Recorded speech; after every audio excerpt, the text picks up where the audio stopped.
pushing and pulling, it won't open, it's no good, and I'm wide awake now. I can't get no sleep. The Blades Ramble are proudly supported by our main channel sponsor, My Business Group, a group of brands designed to support owners, leaders and managers in business. We would not be where we are without the incredible support of John and the team. If you're looking to grow your business, contact mybusinessgroup.co.uk today for more information, or follow the link in the description below. Blades fans, subscribe to Blades Ramble. Up the Blades.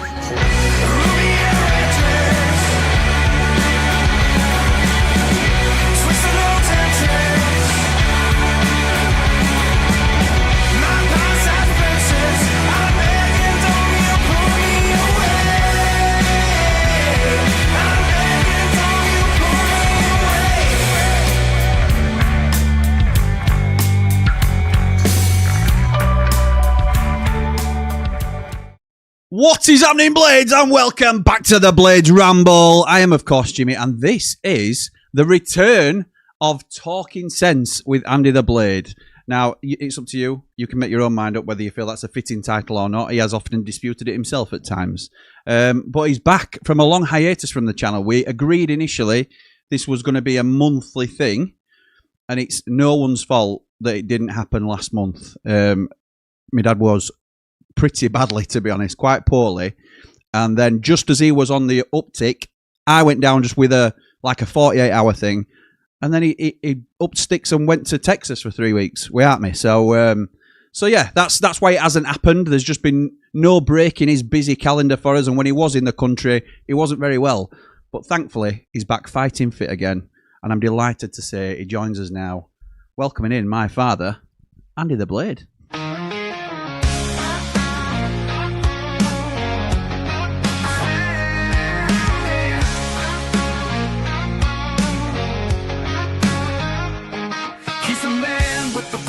Sharp as steel, Andy the Blade got the knowledge appeal in the world of blades. He's the king we trust. Jimmy's dad on the mic, kicking up the dust.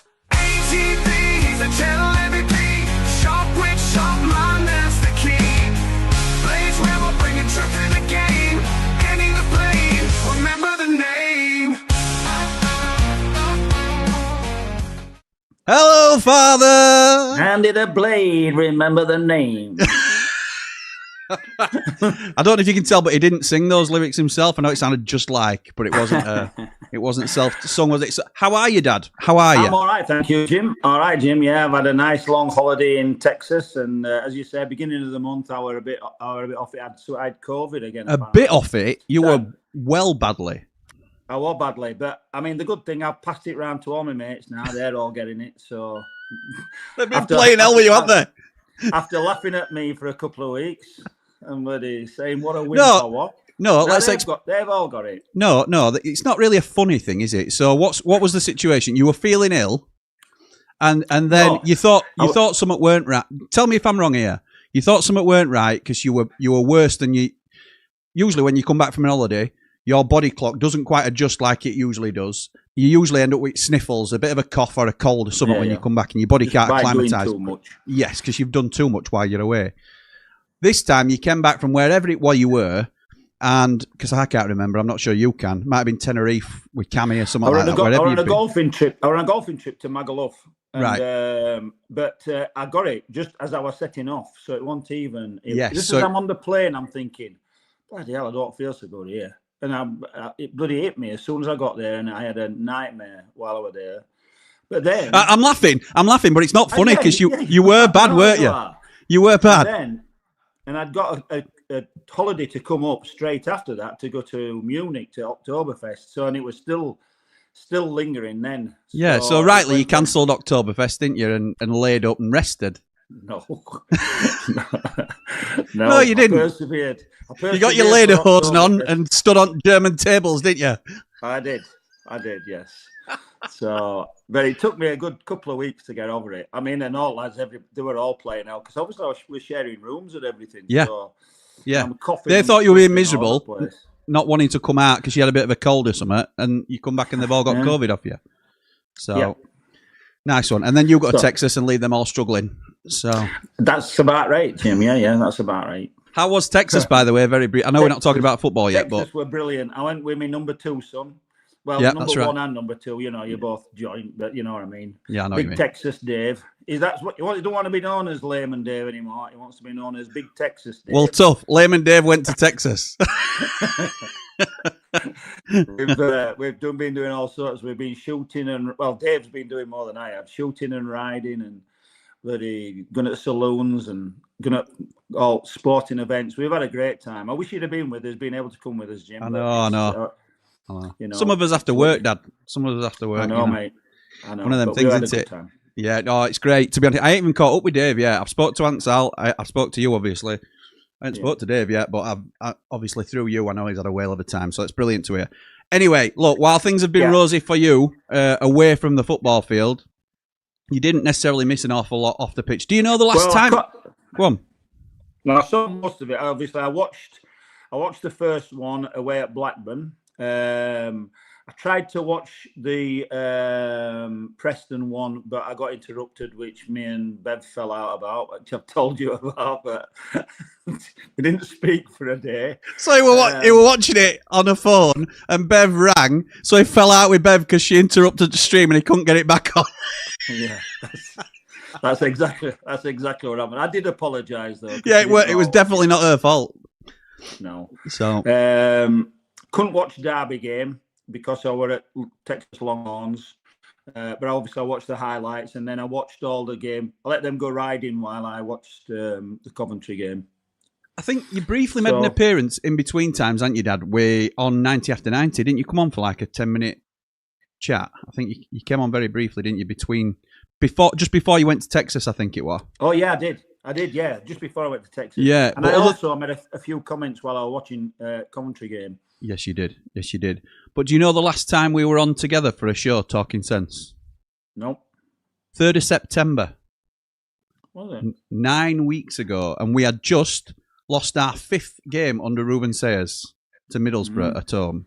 So we haven't been on properly for a proper scrum down since Wilder came back in. And obviously, you'll have touched on it very briefly on 90 after 90. We don't have to go all the way back, but it's just a case of he came in, we were all hopeful of a bounce against Charlton, didn't happen. It's been a much bigger job than anybody thought.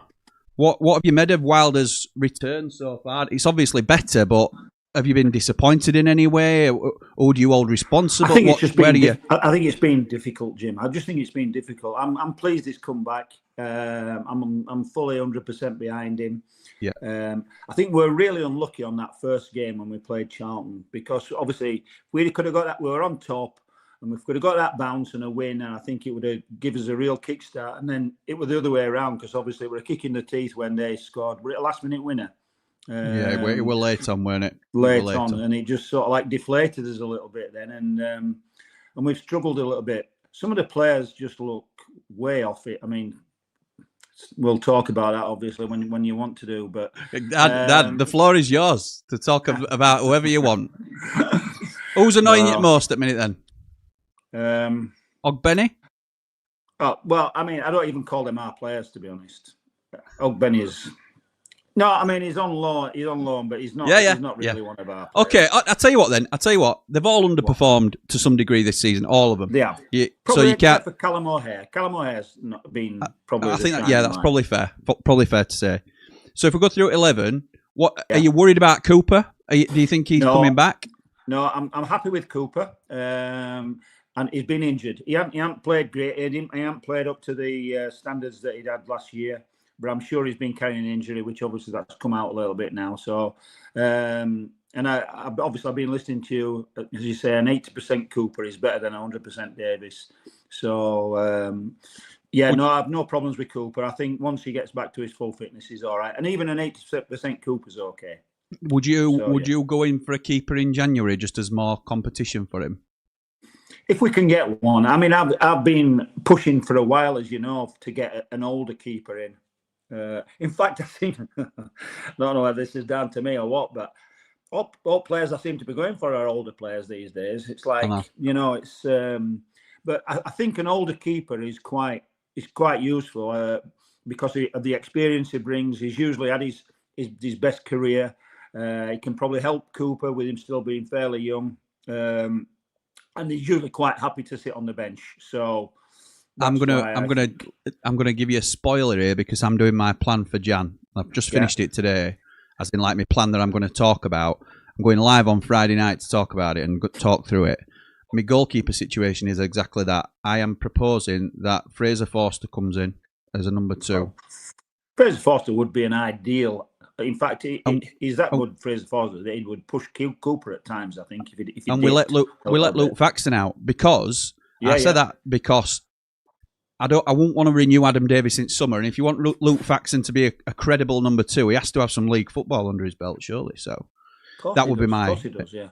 That would be anyway. So moving on, he's stuck to the 4-2-3-1. Apart from the last couple of games where he's gone 4-4-2, it does still seem square peggy in round Holy.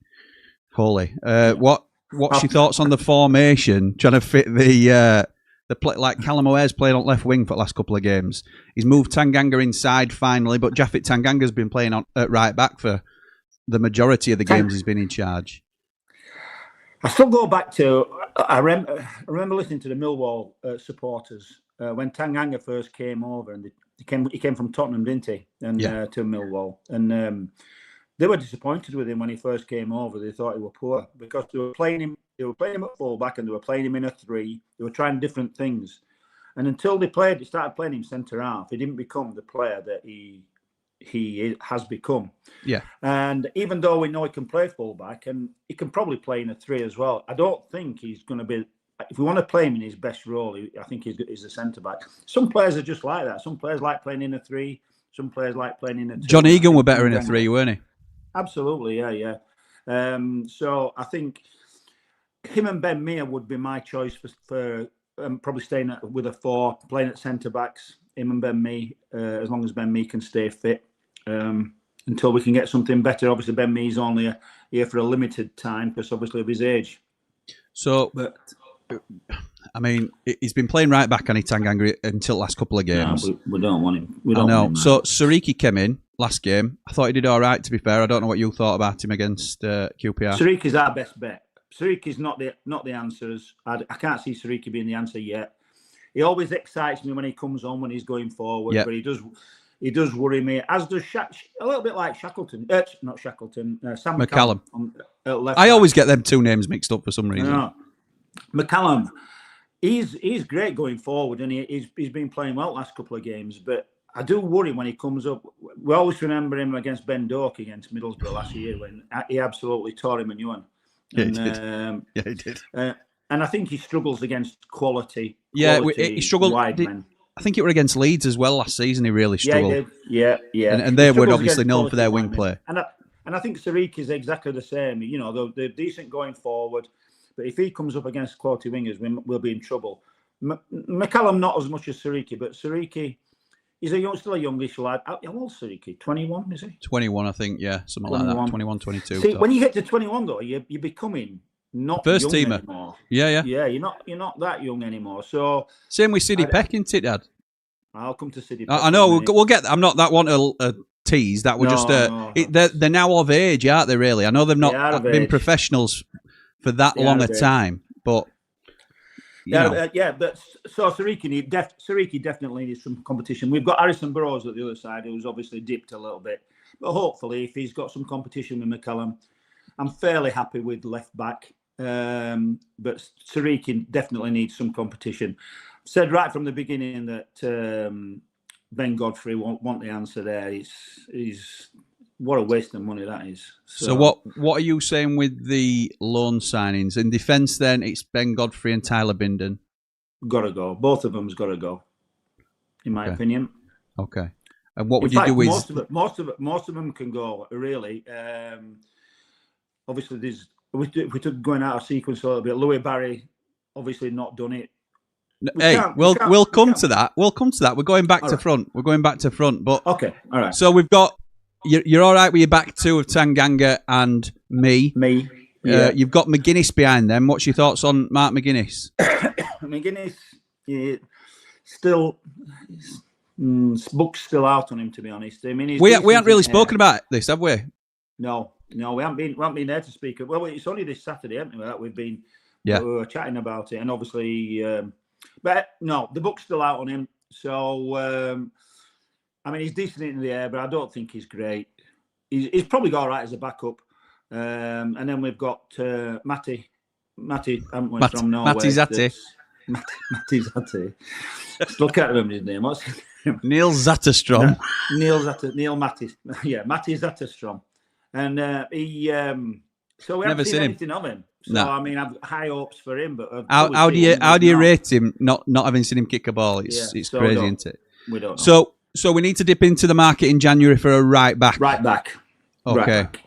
Okay, and potentially a goalkeeper if we're being greedy at this stage. Yeah, but that's I mean, that's more you should be able to idealistic pick than it something is. like that. They aren't big signings, are they? Really? So. No, that's true. That's true. So into centre midfield then, and we've been patchwork majority of season with this.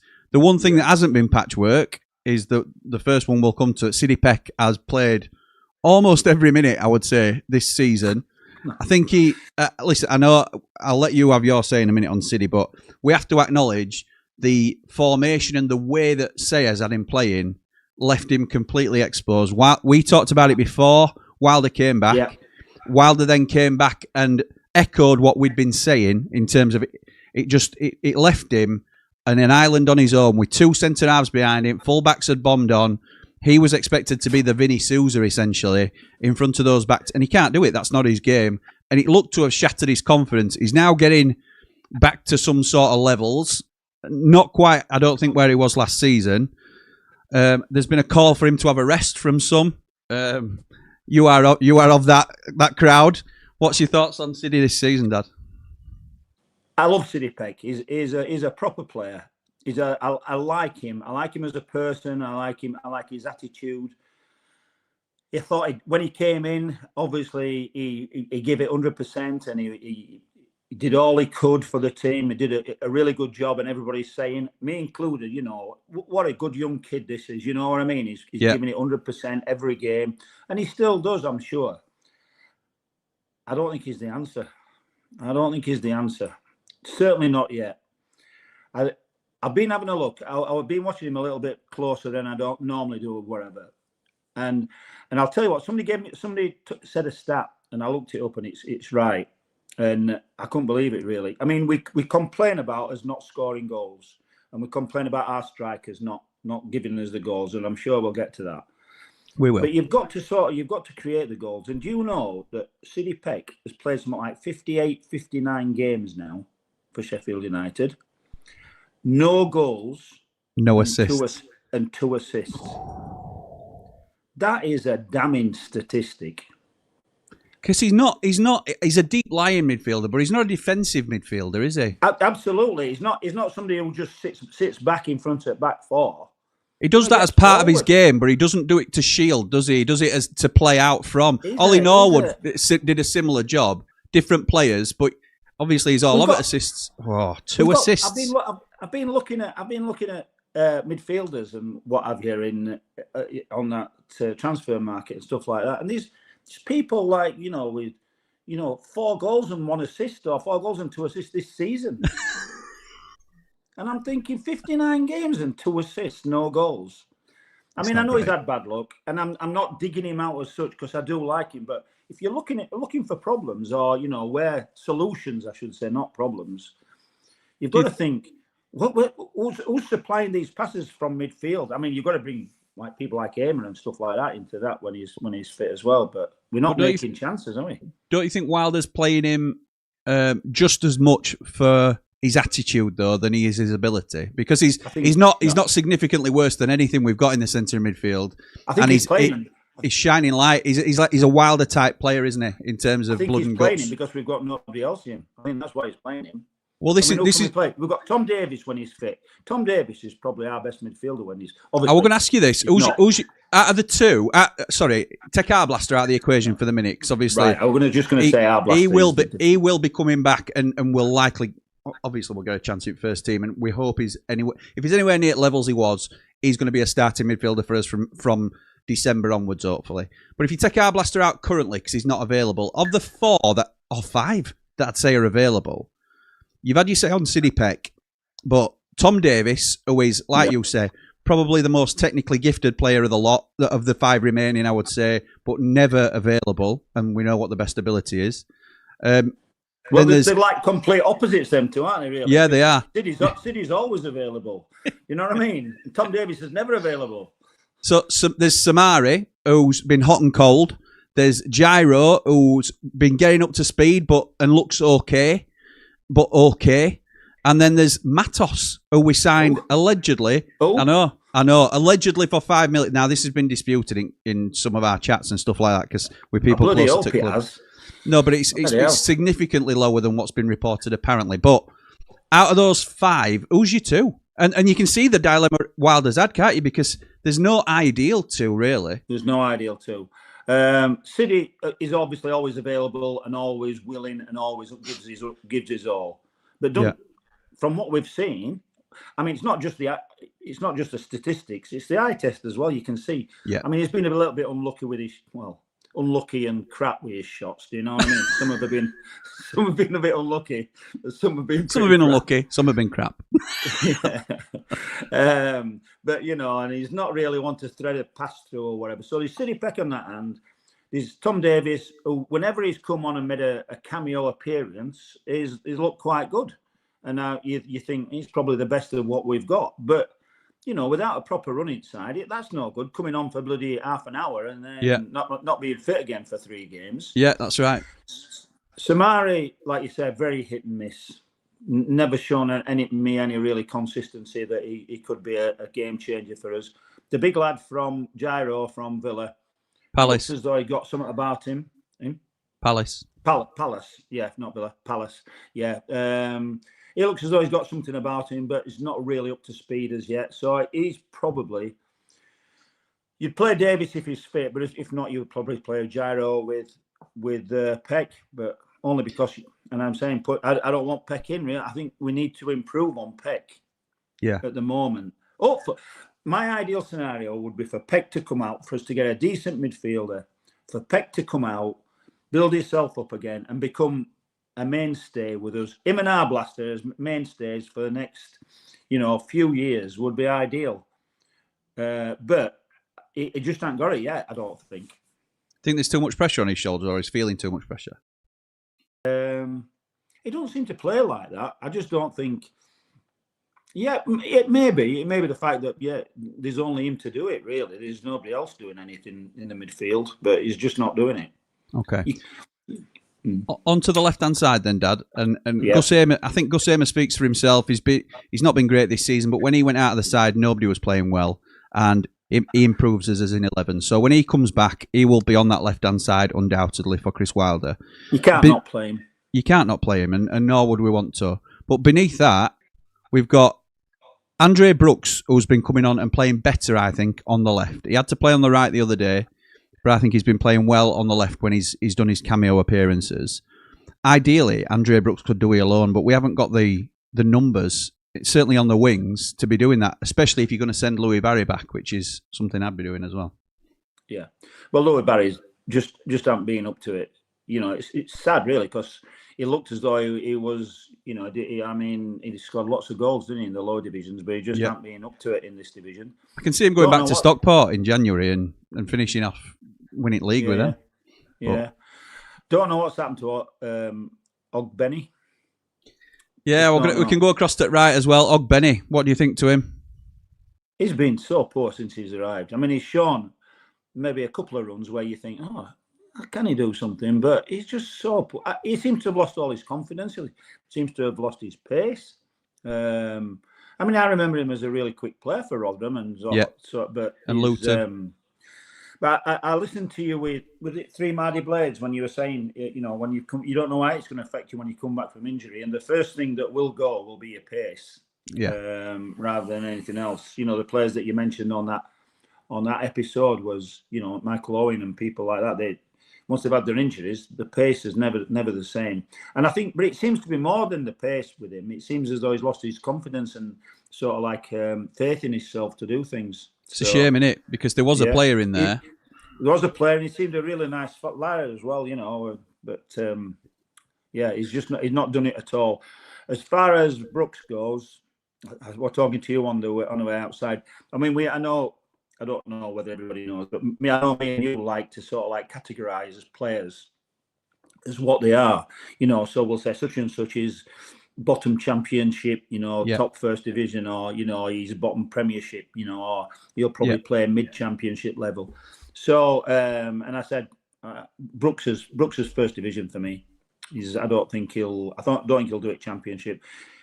He shows flashes, and he's certainly got a little bit about him, but he just turns back all the time. He plays the easy ball far too many times, and things just stop with him. He'll get it out wide. He'll get into a good position out wide on right hand side or wherever, and and then all he does is turn back and checks back on himself. Yeah. I think I know you haven't seen all the games really, and he's only just started coming on left hand side recently.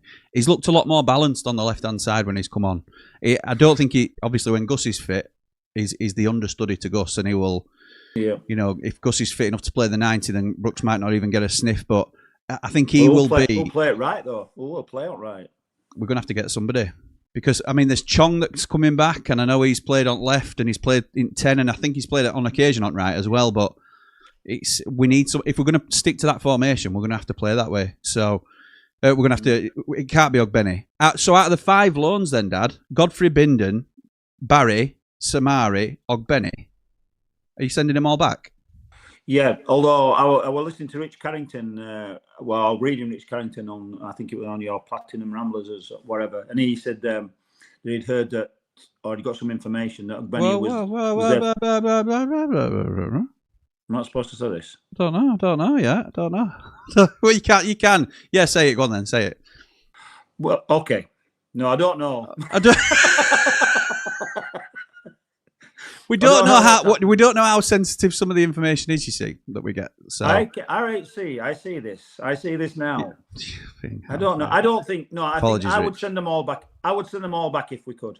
Thank you. That's all I were asking. That's all I were asking, Father. Sorry. It's all right. It's all right. It's all right. It's fine. Right. Okay. So that leaves us with the dilemma that we have up top. We've been playing two recent. I hope I haven't got Rich in trouble. I was trying to give Rich his credit. I know you were. I know you were. I know you were. Don't worry about that. I'll tidy that up later. Right. Okay. So we've been playing 2 up top recently. I think we've looked better for it. Can you say put me tooth out? I'm confident he'll revert back to a 1 up top when Gus returns to the side. I think he's gonna, because I think he'll want to keep Callum Aware in the side, rightly so. But I think it then leaves us a little bit light up top. I mean, the main talking point for us, Dad, Tyrese Campbell. Well, Tyrese Campbell, our feelings of Tyrese Campbell have been the same all along. We thought we'd been proved wrong by him, because I think we were both of the same. Well, I won't speak for you. I'll speak. We were hoping we'd be proved wrong by him. When he first came, I thought, I'm not. He's never impressed me, on Tyrese Campbell. In all his time at Stoke or wherever, I thought he was a very ordinary striker. And he came to us, and he looked overweight and he looked slow, and I'm thinking, what are we got in for? But then, over the next few weeks, he became fitter and fitter, and he started on this purple patch of scoring goals. I thought, well, I've got all my hands up here. I'm wrong. There is a player in there. Yeah. So, and obviously there must be some sort of player. Of course there is, yeah. But as time has gone by, and over the last 6 to 9 months, I would say, he's become very ordinary, and he's become the player that I expected him to be when he first came over. And I think, in my opinion, I think he just had a purple patch for that time, and I think this is the player. I don't think this is the bad patch. I think this is the player that he is now. Yeah. And the player that he was in the last bit of the sort of like our championship season, when he were playing really well, I think that was the purple patch for him. So I don't think he's the answer. So if we go 1 up top, but I have to say, he's the only one we've got at the moment that can play 1 up top. Who can play 1 up top? Because he's strong and quick. Danny Ings is a far better player than him. Runs about a lot more, can score a lot more, but he's a lot more lightweight than he is. So he's not going to be the one that can then play on his own up top. Yeah, absolutely right. So that is the dilemma that we're forced into if we go back to the 1 up top. Tyrese Campbell is physically the most capable of playing Yeah. one up, and probably the only real lone striker that we've got that can play that role. Danny Ings will struggle as a one up top, I think. We don't know, but we got Kiefer Moore anymore. We're coming on to these. Don't worry, we're coming on. So Danny Ings, we love Danny Ings. You've been banging the drum about Danny Ings for years. I obviously were looking at him 10, 15 years ago. So we both know all about. We both know all about him, don't we? And I thought it'd be too much money for us now, and it turns out we've been able to work something out, and I think it's a really good deal for the club. Having said that, it needs to be a 2 up top for me if we're going to play Danny Ings. Tom Cannon. Why buy him otherwise? If we're not going to play him, why spend the money on him? Because I know we've got him a lot cheaper than the 125 grand that he were on at West Ham. But I don't know how much he's on, by the way. But why get him in at all if we're not going to play him? Yeah, you don't want to plug numbers up with an expensive free transfer, do you, if he's not going to be used in his best position. We've only got a couple of years with him. Yeah, if that's a 1+1, I think, isn't it? So, so Danny Ings, Tyrese Campbell. Is there any way back for Tom Cannon for you? The problem is, we all want him to do well. You know that I've been doubtful about him from start. In the same way as I was about Tyrese Campbell. I'm thinking I've never seen a player in him. Where they get all this hype. Oh, Tyrese Campbell didn't, but Tom Cannon got all this hype about what a good player he was, and I'd never seen it. I know we had that funny debate, shall we say, about his 10 goal a season or whatever. And then got 4 in one game and messed with penalties and all that. I know you're saying it don't count, does it? Because he's got 4 of them in the same game that don't count. It shows how well he's done, doesn't it, since he's come to United, really. You could argue about that about a few players at United. What a prolific goal scorer he is. Well, but, we've ruined some really good prolific goal scorers, to be fair. Bloody poor old Kiefer. He's got about 7 on this year. Don't. I know. So Tom Cannon couldn't see what the hype was about him before he came in. Still can't see what the hype is about him. I don't think his last game was probably his best, and that was only ordinary, to be honest. But it's the problem we've got. If we were mid-table, we could say give him a bit of a run in the team and see if he can come good. Give him 3 or 4 games. See what he can do. It's got to be in a 2 and 8 for Tom Cannon. Well, in whatever him and Ings. We want to do. Yeah, but if we're pushing for promotion, which we're not, or if we're trying to fight to get away from the bottom 3, which we are, we can't afford to can't be experimenting, can we? We can't be experimenting with people who are. And Cannon has been. There's only one word for him in most of his games, and that's been a passenger. He's been hardly touching ball, so you can't risk it. Little to the power will be the passenger. Yeah, bit of Iggy Pop. You like that, don't you? You like that one? I like Iggy. Right, so something that may throw a bit of a spanner in the works. A bit of breaking news today. I don't know if you've heard it, but of course I've heard you've certainly been pushing for it, you have. You've been on blower to Chrissy, haven't you? Because Helen asks, what does Andy the Blade think about this Bamford rumour? Well, I brought it up in past. Yes, you have. And to be honest, yes. And I was at the point of ridicule from some as well. I was. Don't know who. I believe. Me? I believe. Yes, you. I'll be honest, Dad. I'm not a fan of this. Well, sometimes you have got right. Sometimes beggars and choosers.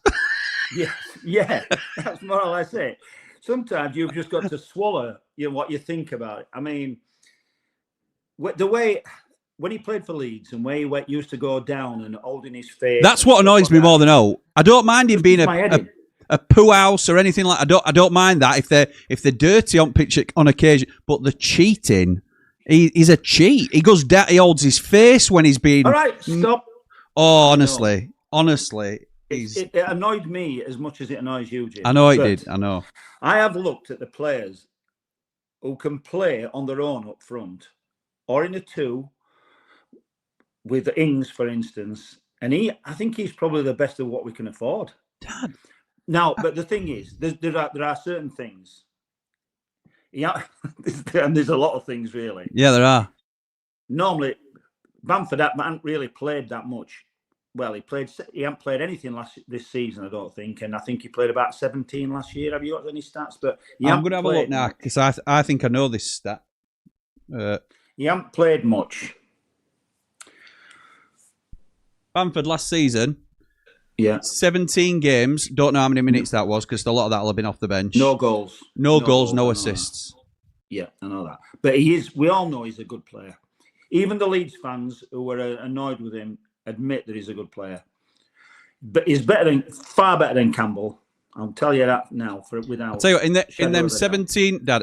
To be fair, in them 17 appearances, he totalled 235 minutes. So just over 3 games worth. Right. Just under 3 games, 2.5 games ish. The other thing is obviously one is his injury problems that he's had. So we need to factor that into his wages, plus also his wages. But I mean, we were on a lot. He were on about 75 grand a week, which we know. But that's still a lot. That's a lot less than Danny Ings, who you said we couldn't get because he were too high. Yeah. So if we can arrange it with Danny Ings, who you've got to, if any player who if the phone's not ringing, they've gone from a lot of money, but now they're getting nothing. They're only worth what like you were saying about Ings, Dad. They're only worth what somebody's willing to offer them, aren't they? But, absolutely, and you can only ask the question. But Dad, we're talking here about a crock of a player, not just you know what I mean. Not just somebody who's been out of form or not been playing regularly. He has never. He's another Tom Davies, and I don't like using our own player to use that as an example, but. We have had plenty of these. Right. How balmy did you go about Ryan Brewster not being available after that investment that we put into him? You're right. You are right. And obviously, I'll leave myself wide open for this. Can you name me another name who can come in straight away and help us in that position? Are we in that poorer position that we have to scratch around for? Has-beens is a harsh word because it could come in and improve us, and I don't. But we are throwing bad money after good here.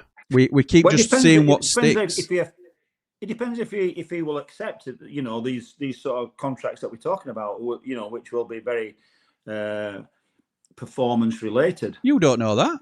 You don't know that.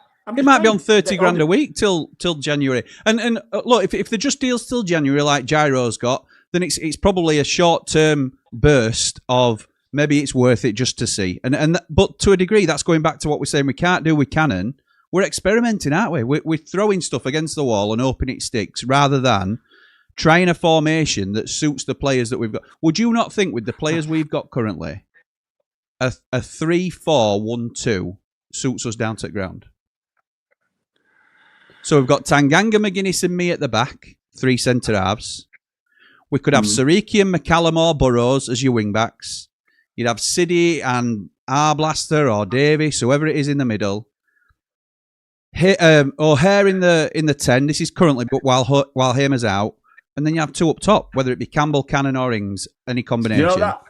You know that sounds like to me? It sounds like a very, very average championship side. Well, that's what we are, Dad. So that's I know we are. That's what it sounds like. Do you not think that Bamford would be an improvement on Campbell? A fit Patrick Bamford, but you can't guarantee me that, can you? Hey, don't you think Tom Davies is an improvement on Samari? But we can't guarantee Tom Davies is going to be fit this weekend or next weekend. But Jim, we are struggling, mate. We are struggling. We need some help somewhere. We've got some very ordinary players who we need improvement in them positions. So what do Bamford? Listen, Bamford might not be the answer. Don't get me wrong. Bamford might not be the answer. Like, you know, anybody else might not be the answer coming in because you don't know. We signed Bamford to what end, though, Dad?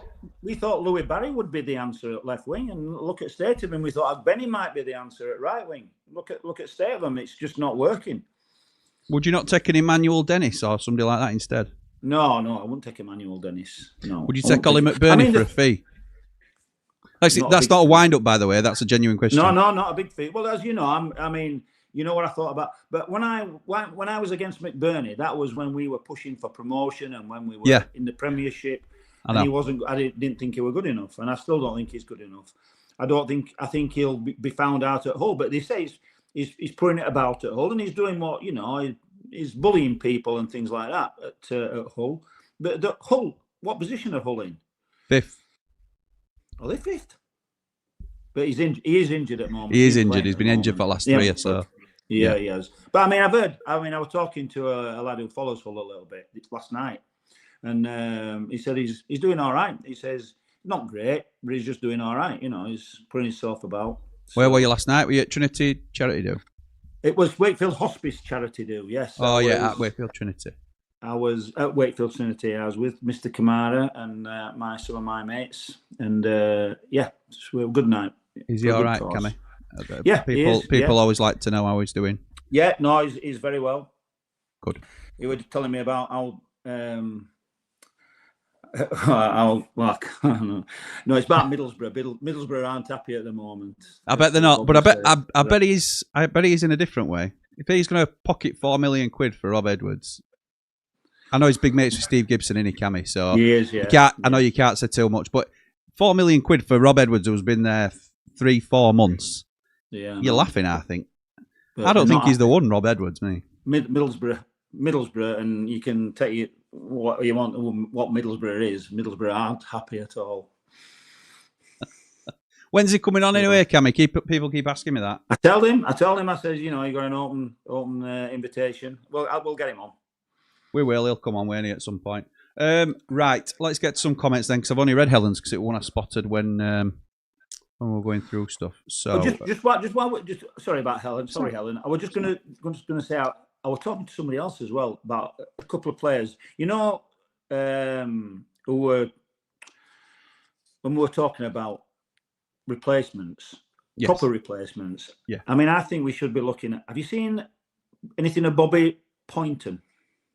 Have you heard of Bobby Poynton? Is he at Bradford? He is at Bradford. 21-year-old. He looks as though he's got the knack. He's only 5'7", but he's 21, and he looks as though he's got the knack. You back on the research, you? I was talking to somebody about. You haven't worked this hard since you were at Everton. I know. Well, I didn't know what you were going to ask me actually today, so I thought, bloody hell, I best find out some decent players or something. So Bobby Poynton, I was just I'm thinking, could we get? I was thinking of some of the strikers when I knew you'd ask me about Bamford and say, well, who else is there? Because I was trying to think, well, who else could we get? I mean, I know Emmanuel Dennis. Yeah, Mountain were on about the lad at Tottenham as well, wasn't he? But Lancashire. No, Lancashire's gone on loan. There was somebody else, weren't they? Who were in Tottenham's Can't remember who were on reserves. About. He likes David Washington as well at Chelsea, does on Mountain. Yeah.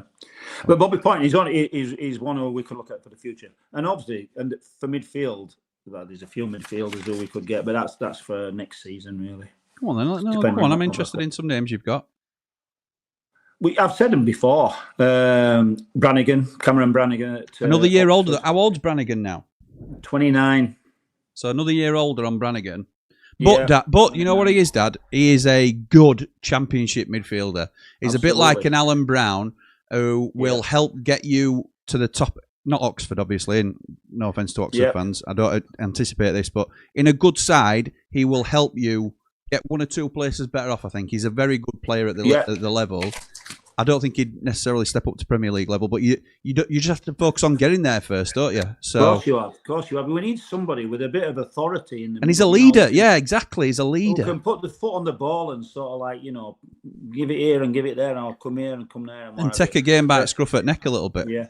And there's also, started off all this season, I mean, I've been on about him last season, Todd Cantwell at Blackburn. He's more a 10 though, isn't he? No, I don't think so. I think when you say players like more O'Hare, no, he's more midfield. He's deeper than O'Hare. I think he's more an 8. Okay, but he's injured at the moment, but he got off to a good start. Tell you what about if we can't buy him from Blackburn, we're struggling, aren't we? A centre midfield pair though in January of Arblaster and Brannigan. Yeah, I know that'd be a lovely little balance. That would be good. It would. Don't mind that at all. Some decent shouts there. What? Oh, let me just ask you one more before I get into the comments, actually. And I am on the fence about this. So I'm not. Again, it's not a stitch up. It's a genuine question. Because I still think it's a level up, but you don't know what you're getting. I suppose it's a little bit like Bamford now, in a different way. Harry Souttar in January if he's available.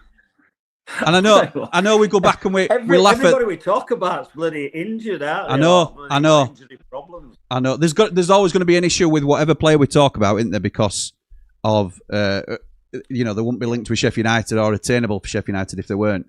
The only reason I mention Harry Souttar is there's obviously strong links to Sheffield United when Chris Wilder was previously the manager.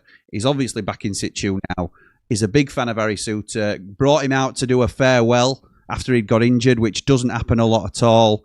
He was brilliant for us when he was fit, particularly at the start of the season. I think him and Tanganga as a defensive partnership is pretty formidable at the level. If we get the Souttar that we've seen previous, what would you about? It's not a priority position. We have to say that. But I think that's the right load of rubbish, Jim. What? No, I'm kidding. I think it's brilliant. I know you do. I know you do. Would you take him? I think absolutely. I'd take it in a heartbeat. I think as long as Souttar's, can pass his medicals and stuff like that, Souttar and Tanganga would be brilliant at centre back. How much would you pay for because him now? The thing is, you have got to look at it as well, because obviously Me's not gonna be there. This is it. This is exactly right. Exactly right. And I'm not a massive fan of McGuinness. I'm trying to keep that under wraps a little bit. I'm not doing a good job of it. I think he's. Do you know what I think? I think McGuinness is. I think he's a Wednesday player. What, League One? Yeah, bottom championship, League One, top League One. But he wouldn't have got a sniff in our team, wouldn't McGuinness, a couple of years ago? Wouldn't have got a sniff. No. And he wouldn't have got in with it when it were Egan were all there. Egan were there. No. Got in them. Souttar were there. Got in when Nell were there. No. That's what I'm thinking. We are slipping down. We're slipping down. We are. Our standards. Paul says we go again. We'll beat the Owls, Jimmy, pal. Up the Ramble, up the Blades. I'm going to ask you about Steel City Derby, Dad, in a minute, because I'm trying not to focus too much on it this week. It'll be more next week, but obviously you're not going to be on channel till for another month or so, I wouldn't have thought. So Steel City Derby is a must-win game, says Paul. We can beat the Owls, no probs. Jack says Andy the Blade wasn't a fan of McBurney. What's he think of Bamford? We've heard that now, Jack. Thank you for asking, mate. David says, evening, Jimmy and Andy the Blade. Great to have you back. Bamford in or Bamford out. Up all the Rambles, up the Blades. Up the positive Blades, please like and subscribe. Brett says, 5th member of 5PB. Totally positive, I'm sure. Nobody thinks we're too good to go down. We trust the team and the manager to sort it out in time. Up all the positive ones. So you have been appointed honorary member of the Positive Blades. That they've extended their quota from the 4 positive Blades as it started out. I appreciate that. I appreciate it. For those that aren't aware, the 4 positive Blades are Mr. Vancouver, good friend of yours. Yeah. Dave Morwood, both all long-time Ramblers, and very active, fairly new, but very active Ramblers and very positive Ramblers, Lou Walker and Brett, positive Keith Gibson. So they have offered you a spot in here after being as positive as you were. Do you think it's justified? Do you feel? You don't think I am positive, don't you? No, I don't. I know you. Bring me down. I know you keep trying to bring me down. Little sly digs. I've seen it. I know you. I know your father. Don't bring me father into it, Mr. Miserable. Exactly. That's the way you're going today. But I'm not going to bloody watch them Blades. I know you're not. You're 94. No, that's me dad. Right. Yes, I am I'm still Mr. Positive. What I'm positive about, I'm positive that we're going to escape relegation or get away from the relegation places. Yeah, me too. I'm quite positive about that. I'm not as positive that we're going to be pushing for promotion because I think when last time I were on, I said we needed to sort of like get them few results, Blackburn, Preston, Derby as results, and we'd have been able to make a bit of a charge. I think that we didn't get them, so I think we'll probably be looking at maybe fringes of the playoffs. But at the moment, without getting any more people in, we're an average team. We're a mid-championship team. That's how we're playing. I agree with you, Dad. I said as much on 90 after 90, to be honest. But are you anticipating a lot of changes in January, which could change the whole trajectory of things? I'm not saying it'll change our season and we'll push, but are you expecting a big turnover in terms of why they're trying to change things around? No, I think. Well, it all depends on the loans. I think most of the loans will go back if we can, and it depends what loans we can get in. I don't think we'll be spending a lot of money. I think, but I think, if we can have we've had a lot of good times since Wilder's been, except for obviously a couple of poor Premiership seasons. We've had a lot of good times since Wilder's been here, and most of it has been up in the top half of the table of the Championship, or top 6, I would say, maybe even most of the time. And I think maybe we've just got to regroup this year and build for next year and give it a push because we've got to do it now without the parachute money. So we've got to start buying. But Wilder's shown he's done it before. He did it in the first division, bought a lot of good players. And I think that's probably his forte rather than buying expensive players. Yeah, you'll get a few that'll agree with you on that. Joe says, Andy the Blade could mark Ogbenny. Yeah, he could. Hey, Andy the Blade. I know people won't know this, but Andy the Blade was a player in his time. I'll tell you what, I'm getting to be a better player now as I get older because my memory plays tricks and I think I'm better than I was. I tell everybody how good I was now. You were good. I'll keep telling everybody how good you were. Evening all, great to have Andy back, says Ray. Well, topic, banging trouble. Well, until we move away from the bottom 3, we certainly are. January can't come quick enough. Chris has a big job on his hands, says Ray, undoing all the right old mess the owners did with those summer mistakes. Biggest one was sacking Chris. Crazy decision that was. Yeah, it was, Ray. I think...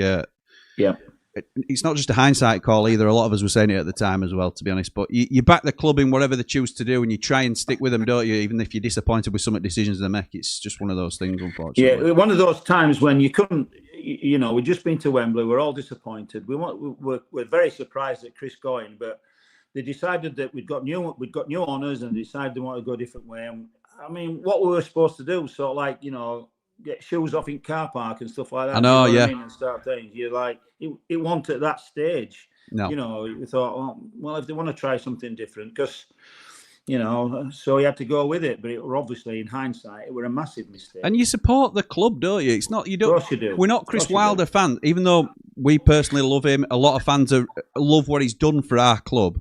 He'd be the first to say you support the club and not the person in the dugout. So.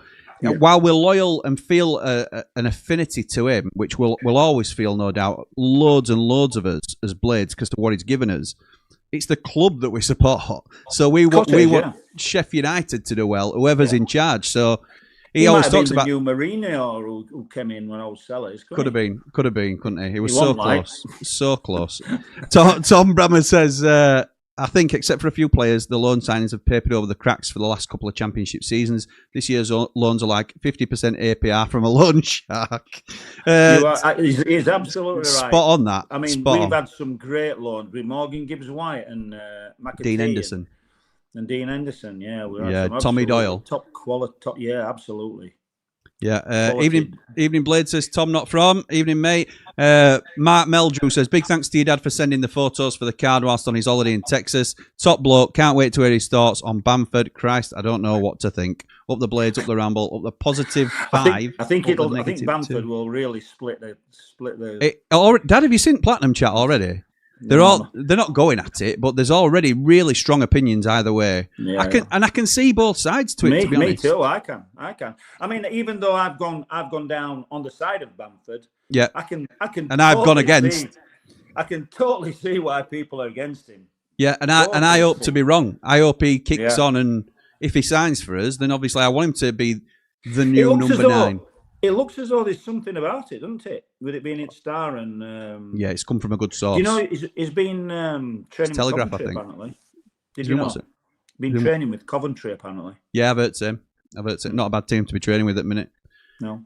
Yeah, thank you again to Mark Meldrew for that wall of Card. characters. The card that he's got, really. I've got it up on wall facing me now. Every time I do a stream, I might have to move it. It's a little bit eerie, but yeah, he's taking a selection of Platinum Ramblers and put them all on a huge card that they've got us for 10k. So thank you.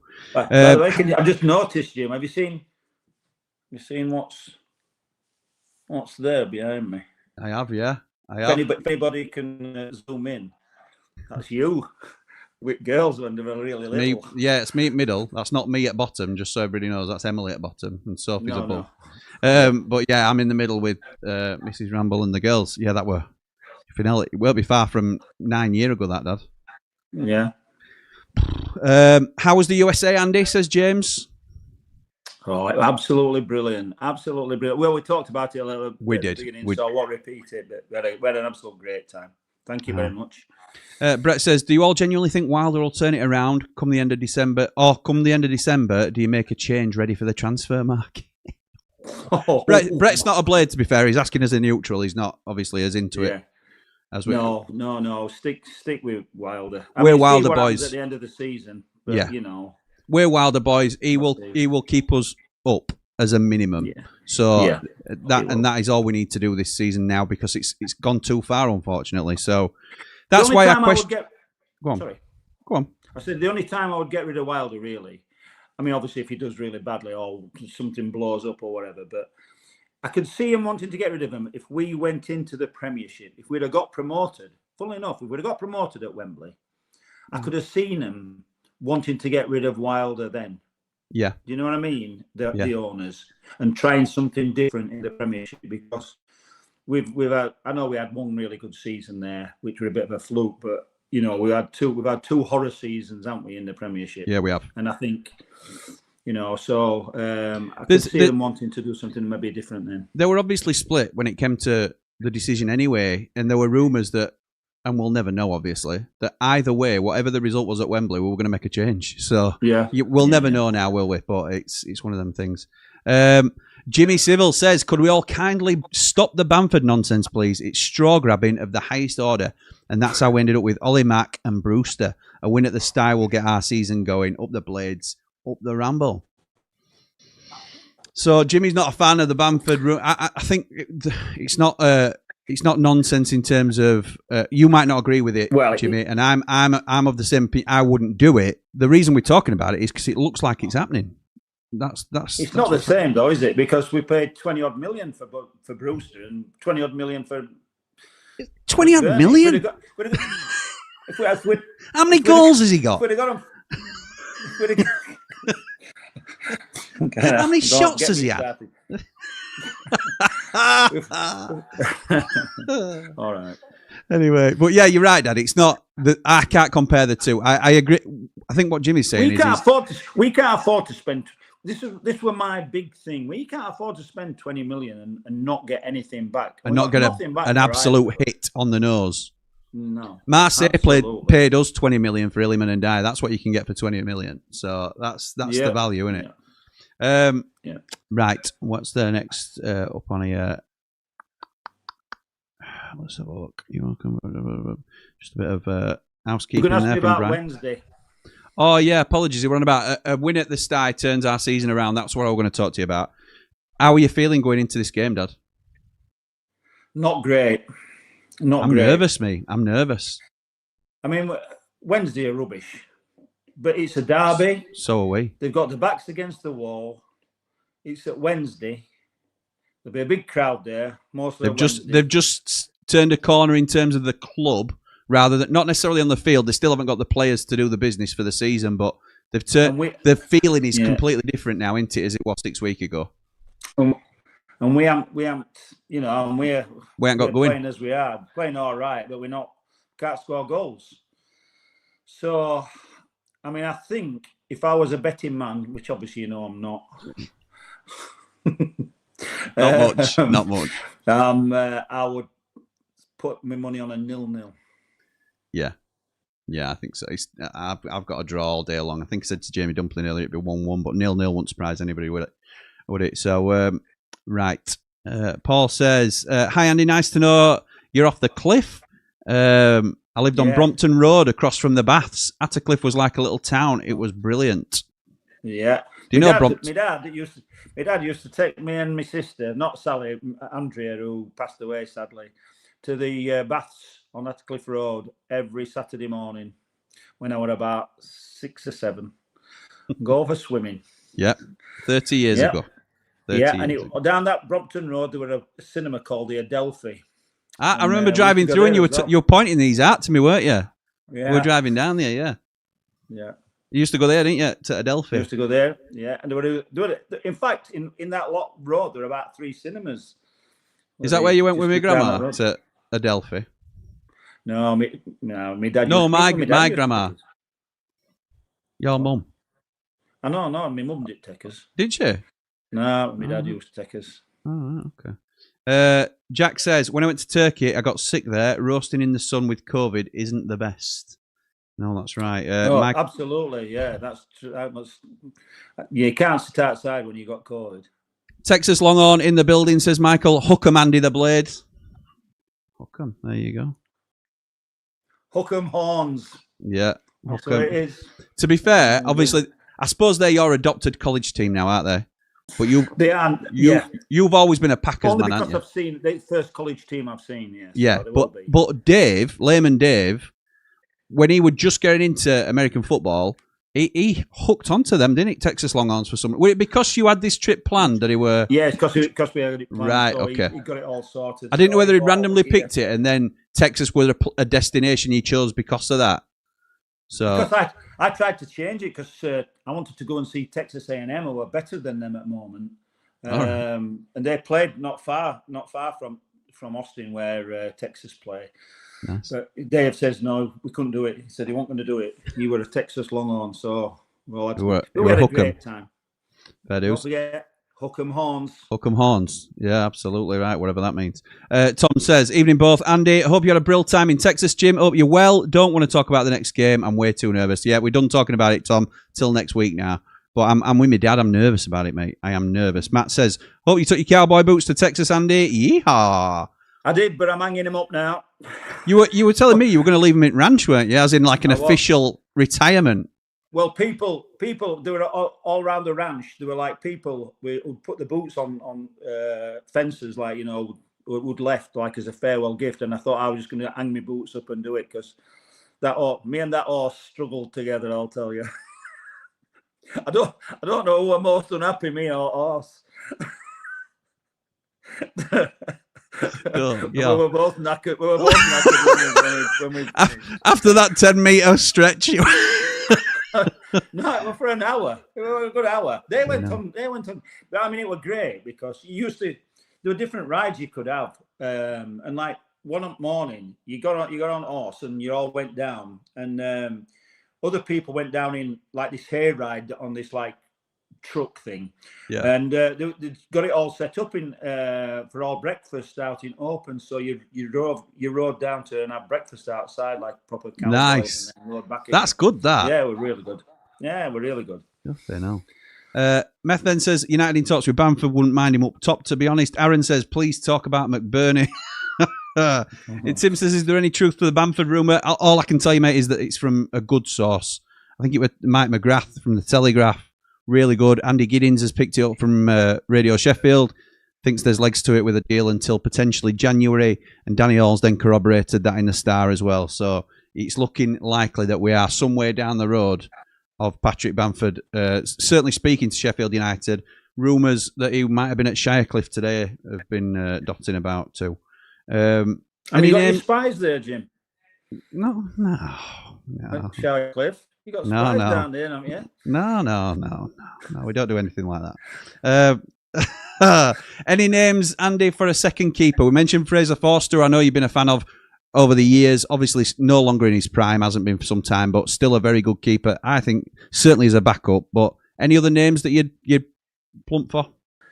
No, to be honest, I'm not up with them really. I mean, I'm not sure even whether they're still playing. Any of the older keepers. It's like the John Ruddies, isn't it? Them sort of players. We're Bergovic one of them. Begovic is he's still playing in Championship somewhere, I think. So yeah, you know those sort of players who's had good careers will be quite willing just to come and just a good experienced pro to help you number one really as well. Alan Hodgkinson. I don't know. I think he's a bit too experienced. He might. Yeah, a bit too He might. experienced. Yeah. Watching Championship in the morning, then watching American college football right after, says Michael. No better time than fall for sport in America. It's crazy. Honestly, Jim, I was just upset that we were just too late for the baseball because World Series were on. So otherwise, and you can't get tickets for World Series. So, if it had been a bit earlier, we could have gone to see a baseball game. But we got to see a basketball game. So my basketball team now is the San Antonio Spurs, who are on a really, really good run. They beat the Miami Heat, and they've got a 7'5" Frenchman of San Antonio Spurs called Wemby. Well, we were calling him Wemby. He's Wemby something or other. But he's known as Wemby. I won't being funny. He's known as, his nickname is Wemby. Unless somebody's called I think a 2-syllable name is about the max, isn't it, really, that we can get away with. Otherwise... It's my memory, I think. I know. Otherwise, we're done, aren't we? If it's any more than 2 syllables, particularly if it's a foreign name, we're really on Struggle Street.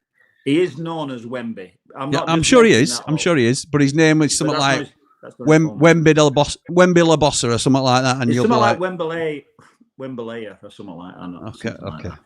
I apologise, Wemby. 7'5". You don't want him coming after you, do you? 7'5". No, 7 foot. His feet were bigger than me. Rice says, the Leeds fan says, I'd take Bamford back now, to be honest. Craig says... Oh, there you go. I know. All right. Did I miss Lewis's comment earlier? I'm sure Lewis. I saw one from Lewis, but I can't find it now. Apologies, mate, if I did. And I've lost my spot now. But Craig says, Mon chapeau. Great to see you both again. Now I'm back. We've got a lot of work to do between now and January. We want at least 5 out of the first team squad, whether on loan or let go. We've got one of the fellas who sits 2 or 3 rows in front of us now on John Street. Every time I come, he goes, Mon chapeau. Yeah, he does. Yeah, that's good, that. Hello, Jimmy and Andy the Blade, says Phil. I don't think it's formations or team selections that's our problem. It's what's going on in the players' heads. Confidence is massive in any sport. Up the Ramble. Any thoughts on the players' confidence? Absolutely. I agree with that as well. How do we change it then, Dad? How does he change it? It's all down to manager, getting them all settled, getting them into a team again. Whether you need, team bonding, or there's all sorts of things you can do for team bonding. I'll tell you something else as well. Obviously, we like Gus Hamer. And I was just looking through some things on internet today about Gus Hamer, because I don't think he hasn't been great this year, and we think his mind's been elsewhere, and correct. He hasn't been focused on his game. And like Leeds fans have always said, little fatty and all stuff like that. They're desperate for him to come out there. But I saw a picture of him a few years ago, and I'm not joking, he is fat compared to what he was. No, he's not fat. I mean, to be fair, we're the last ones who can tell professional footballers, that is. Come back. And to be fair, he is fat. Oh, he is fat. No, you sound like your mother. Like my mother. Oh, David. I've seen him lately. David, you are fat. But I mean, and we're the last ones who we can call professional footballers. But compared to how he was 2 or 3 years ago, he was sleek. Oh, I'm live on the internet, as my mountain would say. Oh, dearie me. Honestly, I tell you what, he is fat. No, that was my mother coming out. No. He is and all. He wants to have a word with himself. Honestly, he does. Honestly. That's what she'd say, innit? Stop it. That's what she'd say. But he was sleek. As you expect professional footballers to be. Was he a build of similar to Cher at QPR? Cher. Well, I can't remember what Cher looks like now, but anyway. But he's got the makings of a double chin and stuff like that as the Gus now. You know what I mean? He just doesn't look in top nick. In fact, let me see if I can read this properly. So Craig says Barry, Oney, Godfrey, Shackleton, Brooks, Bindon, Ogbenny, all out on terminate the loans or get them gone. Possibly losing Hamer too. It'll give Wilder a chance to sort the squad out. Up the Ramble, up the Blades. He says spend the savings on a proper striker, which we haven't had for at least 5 years now. No threat up front, so more pressure on the defence. Up the Ramble, up the Blades. Right. Can't do that in January, really, can you? You can't do it in January. That's got to be for a summer job for next summer. And the thing is, I can't say I disagree with him, but what striker are you going to bring in? Even if you sold Hamer for 12 million. You're not going to go out and get a Josh Sargent, are you? Absolutely not. Because he's going to look higher. Why would he come to bottom at Championship? I know. He wouldn't at minute. Who's going to come? Who's going to come? You know, it's a strong loan that we can look at because there's no long-term commitment for him. So if we can identify a player on loan, somebody who's on the last legs. That doesn't sound right good, like Danny Ings, but you know what I mean. It was in the twilight. We'll call the twilight. Somebody fat like Gus, somebody on the last legs like Danny Ings or Bamford. We've got a great team, haven't we? We've got a great team. Oh, I'm going to say in the twilight of his career. I'm going to say it like that, not on his last legs. You can claw it back however you like. It's on the internet and it's stamped. Jamie Dumpling says, "Is it live on the internet?" It's live on the internet. Can you not see? I'm live on the internet. Okay, Duck. Jamie Dumpling says, by the way, Andy, anytime I see Zatterstrom, I genuinely call him Matty without thinking. You have changed the name I call a player. Me too. Yeah. Yeah, so do we, Jamie. So do we. Also, Dad, Jamie Dumpling, responsible for this. I was there when you gave it. I know. What a ledge. You know what? Mon chapeau. Mon chapeau, Jamie Dumpling. Mon chapeau to Jamie. Mon chapeau. Absolutely spot on, says Matty, regarding City, Andy the Blade. I know you'll have supporters on this. It's one of those things that people don't like to say because it'll upset people. It is because, well, that's why I wanted to say I really like City, you know, and he's a proper Blade, and he's, you know, I think he's really embraced our culture of being a Blade, because, you know, we have this saying, don't we? Oh, he's a proper Blade, you know, he's one of us. Do you know what I mean? He's a Blade and he's a Blade. And some people are never Blades. They can play with us for 5 seasons and they'll never be a Blade. But City's a proper Blade, and he puts it all in. And we've always said, look, if you just put it all in, and we'll never fall out with you if you put it all in. But it don't mean to say that we want you playing for us to get in our best team. Dean Henderson were a Blade, weren't he? Dean Henderson were a Blade, absolutely. Morgan Gibbs-White, who was the best player I've seen, want a Blade. Not a Blade. You don't sign for Forest following year, do you? Don't be kissing that bloody tricky trees badge. Peck's natural instinct is left, right and back, says Matthew. Probably has a championship career, but nowhere near what's required. Who's that? Jack says, I love City, but for me, he was the replacement for Arblaster when he did great. However, we need more. Michael says, I would take George Dobson over Peck. Blunt Yorkshireman says, totally agree with Andy the Blade. Posted the stats about Peck in the Ramble chat a few weeks ago. Just running around doesn't make a good midfielder. Centre midfielder is poor this season. Might have got it from you then, Blunt Yorkshireman, because I certainly picked it up from somewhere. Then I obviously, I didn't believe you, but then obviously I checked it on Wikipedia as well. So, oh well, if you checked it on Wikipedia, that's definitely correct. It's definitely correct. I'm Transfer Market. Which that's more your reliable. go-to. That's my go-to. I do like a bit of Transfer Market. David Vinter says, I'd give Samari a run. Done nothing wrong. We need consistency in the midfield. Davis is first name on the team sheet. If fit, up the Blades, up all the Rambles. Hum Funk says, so let me get this rate. Wilder signs Cannon, a player every team in the championship would have signed for a club record championship fee. That's not right. In that year, starts him about 5 or 6 times as a number 9, and he's now ready to ship him off for a 30-plus-year-old croc. Maybe we as a fan base and Wilder should get behind him and give him a run in the side beyond poor player management. Harsh from Home Funk, but obviously a strong opinion on it. But everybody is entitled to their opinion, but I disagree with that. Correct. Yeah, they are entitled. That's right. Bean says, how many more games can we continue to be in the relegation zone before you two think relegation is a genuine possibility? I think we'll scrape it, but this squad doesn't give me much hope, honestly. I'm not yet worried. I'm aware of where we are in the league, and I respect where we are. I totally agree with you, Jim. I totally agree with that. But I don't. I'm not yet. Oh my God! we need to win the next game. It's a desperate situation. We do need to start getting momentum and start putting this horrible season into something and just pulling us away from danger at this stage. But I'm not yet panicking. I totally agree. We have a good enough team to finish mid. This doesn't sound great, really, when I'm saying it. We have a good enough team to finish mid-table, but that don't mean to say that we can finish mid-table. We have still got to do the work to get away from this, and until we start pulling away, Till you're out of it, you're in it, aren't you? As Dave the Nose says, till you're out of it, you're in it. Yeah, absolutely. And no team is too good to go down. We can go down. We keep on getting bad results, or even just a long run of bad luck. I said this actually last year I don't know whether you remember when we were talking about it. We've had some bad luck this year. We could have had quite a few more wins than we've had this year, and quite a few more points without some bad luck. But last year, throughout the season, we had some good luck.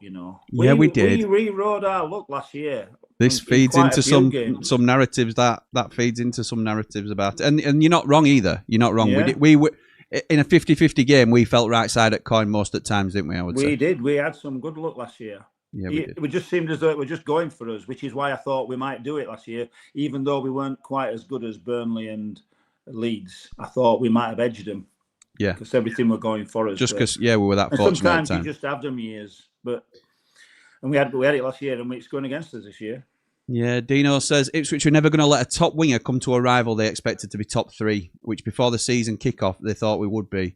Ogbenny has lost pace, and that was his biggest asset up the Blades, up the Ramble. Something Dave the Nose said from straight off. Why on earth, if Ipswich think they've got a player there, why would they let him come to Sheffield United? Yeah, and he's their third choice, and he's our first choice, which says it all, doesn't it, really? Action Location says, go get Bamford. He'll get a hat-trick against Wednesday and become an instant legend. Somebody said in chat earlier, I'm getting Bobby Davison vibes from this Bamford rumour. So he's a lead. He was a Leeds boy. That wouldn't be a bad little introduction, would it? All is forgiven, Patrick. Blunt Yorkshireman says, totally... Mate Bobby. Totally, your mate Bobby, yeah.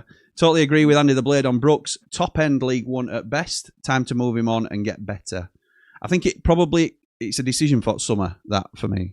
I don't think we've got the... Oh, yeah, we don't need to get rid of him, yeah. I don't think we've got the capacity in the squad to get rid of him now. I think he's a useful asset to us this season. And unless he kicks on, I think there's a question mark over him in the summer, to be honest. Yeah. Ducky says, joined him when he said send them all back. Not a good look. No, I know, mate. Mark says, hello, Jimmy. Your dad sounds like Jimmy Greaves. Sounds like or looks like. Hey, I was at this charity do yesterday, and bloke behind on microphone, what do you call it? Master of MC. Ceremonies. Yeah, got me to pull her thing out. It said, we'll get Sean Connery to pull a raffle ticket out. I thought, I'll have that one. You'll enough for me, pal. I'll have that one. I usually get far worse. This is great. Thank you very much. Yeah. I've had far worse than that. I won't tell you what they are, because you'll just keep repeating them. Well, Mark Meldrew and Jordan Motson have made that mistake, haven't they? So, could it be that because Campbell isn't fit enough, says Jamie Dumpling, is the reason he's playing poor-ish, since he's still scoring and assisting? So if he gets back his fitness, performances improve. I think I think that's a fair thing to surmise, but you've got to be at peak fitness. Why is he not fit? Yeah, exactly right. It's a lack of discipline, isn't it? Yeah. Same with him and Gus, I would say, in that respect. Yeah, yeah. How did you say Gus were looking? Oh, he is fat. Oh, he is fat. I didn't say it like that. That's my mother talking. It is. That's Mary. I said, compared to his picture that I saw from a few years ago, he is fat. He looked a lot less. He looked far more sleek previously than he does now. Can't believe what you went with. Cooler King says signing Bamford would purely be a punt that you get in the version 1920 and 2021, rather than the version from virtually every other season he's played. The chances of that are very small. I agree. James said about Pet last season early on, I know a good player when I see one, and he ain't one. Lad's been getting a free pass for far too long now. He needs to be challenged, dropped, or demanded more. Neil says, evening, Jimmy and Andy. If we sign Bamford, we're done for me. We may as well... Oh, we're done for, sorry. We may as well re-sign Brewster and waste big money on a wage. Well, I mean, harsh but fair is what I can say to that. You know what I mean? That's you, except for the fact that we're not paying 20 million for him, you know, which we paid for 23 million, which we paid for Brewster. We're going in for nothing. So there is a big 23 million difference there to start off with. But I mean, I do understand where he's coming from with the injury situation, and everybody costs money. You know what I mean? It's he's not, even though he's not going to come for 75,000 quid, it's still going to be a lot of money, and which is why I said we need to make some performance related things but we've got to face facts that we're lacking. We're lacking in quality, and if we don't do something, I mean, fair enough. Don't sign Bamford. Give me somebody different. Give me a different name. I will on Friday. I'm talking to who just wrote Neil. in, you know what I mean? Or anybody, Neil. Who don't want Bamford. Just if you can say to me, don't take Bamford. He's injury prone. So and so's available instead. Yeah. Get so and so instead, and I'll say, oh bloody hell, yeah, you're right. But until you can do that, it's like we've said the same with managers, haven't we? Get rid of Wilder. Well, who do you want to bring in? Exactly. Well, right. I don't know. Mourinho. Yeah. Okay then. Yeah. What's Fergie doing these days? Don't know. Yeah. Oxlade Chamberlain surely would be an upgrade in the midfield. Shocked nobody has signed him yet, says Michael. It's Oxlade Chamberlain bingo. He's linked with us every window, and I'm sure another 10 championship sides as well. And the other thing, which nobody's mentioned, is like he's not signed. Why aren't he being signed? Yeah. Why has nobody played him? Why is he not stuck at a club? Bamford. Yeah. You know, why aren't he being signed? You think, so. Well, Bamford, it's his injuries, isn't it? And he's previously ridiculously high wage. I think that's the common denominator, really. Yeah, and he might be holding out for high wages. He might be. So, in which case, you know, you wouldn't take him because you can't risk him on high wages. The gatekeeper says, evening all. Was Andy still at Everton when Tom Davis was coming through the ranks there? I remember him making the first team and he looked a real class prospect. Was Tom Davis still at Everton? When you were... Is it that long since you've left? Yeah, it was. In fact, funnily enough, I'll have to look at things. I don't remember Tom Davis coming through. I think that were after me because I left when... obviously, I was there for all Moyes' reign. So that were like 12 or 13 years, 14 years maybe. And then Martinez came in and I was with him. And then I left when Martinez left. The last transfer I was involved with is still playing, still playing at Everton, and that's John Stones. Obviously, the Man City now. Yeah. Last transfer I were involved with. You love getting that in, don't you? It's just a time. Just siphoned in there, just a little squeezed in. You know, John Stones, who went to Man City for 60 million. Yeah, that's the one. Yeah, is that the same one? Signing from Barnsley, you know, for 5. You were a right back. Yeah, 5 million, weren't it? Yeah, I recommended him being a centre half. You know. Yeah, I thought you might. But then, you know, we'll not dwell on that. But it was a decent little deal. Yeah, I tell you what, shame there's no commission on them transfer fees, isn't it? We all the scouts used to talk about it, and we said we should get commission on this, and then the management would turn around and say, "Well, anyone that fails and we sell for less, you'll have to give us commission on what we lose." Yeah, you'd have had to get Brewster money back. Yeah, 23 million.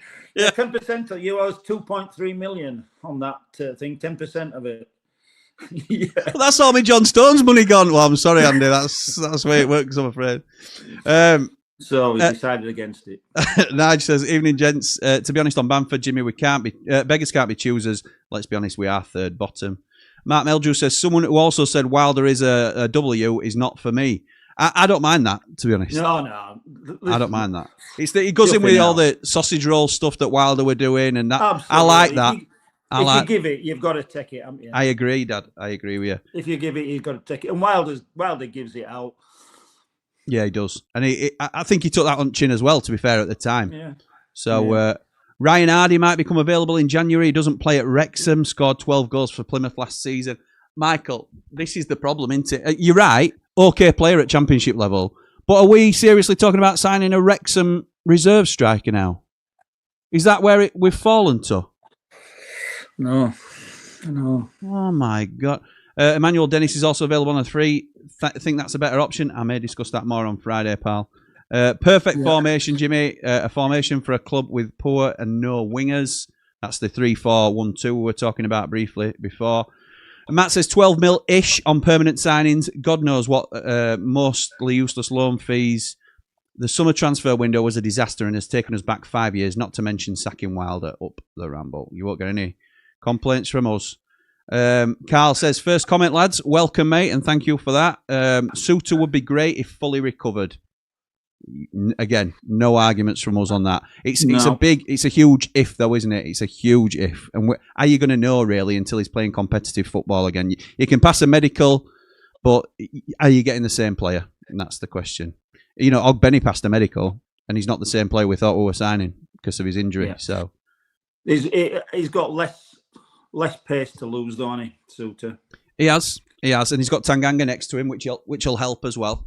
Yeah.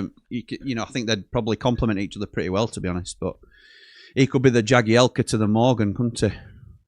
Doing the run. Yes, he could. Yeah.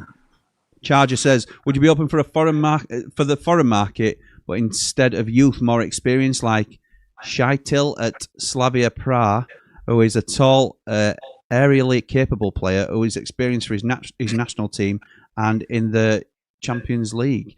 There was a striker, but for a right back, what about James Hill on loan? So I looked at James Hill earlier. He's playing for Bournemouth in the Premier League. He's not available. In terms of Shaitil, yeah, love him, great player. What do you think to Shaitil, Dad? Yeah, I think he's brilliant. Yeah, me too. Charger, we've no idea, pal. Every time I've seen him, he's looked great. Yeah, and any time I haven't seen him, he hasn't played bad either. So it's look, we have no idea. We struggle these days with domestic market. So I know. There's obviously, I mean, when I was scouting, we had scouts in it. We had more scouts, obviously, first team scouts in our country. You know, everybody was responsible for a different area of the UK. Like I was responsible for north of England, and we had somebody for South, somebody for Wales, somebody for Ireland, Scotland, and then we had at least one scout in each of the foreign countries that we thought was you know, applicable to us. Like we had 2 in Germany, we had 1 in France, we had Emerson Tom, one of them, weren't he? Were he in Portugal? Emerson Tom, where were he? Yeah, Emerson Tom were a good mate of mine. Emerson Tom were a great lad. Did he play for Wednesday? Well, he did, yeah. And Chelsea, and he were a really good player. Yeah, well, centre half. Handsome git and all. He didn't have fancy himself. I know, but he. I don't know what he's doing now, but he was a big Benfica man, and but he always fancied himself as Brazilian. He, you know, like a lot of these. I'm not Portuguese. I'm Brazilian. You know, don't play like it. Yeah. So, but he was great, and he were always. In fact, he became an agent. I think that's what he's doing now. I think he's an agent. But there's some great prospects, especially in your Portugals and stuff like that. I've always been a big believer that they will, you know, provide quality players at quality prices. No, I agree, but it's how do you get the best of? You need scouts, you need people who know the game over there. It's a huge investment into it, and it's if you don't get the right people and all this sort of thing, it's a real. See, as much as Emerson Tom is a great lad, but as an agent, you won't trust agents. Agents will do whatever they can to get their players in.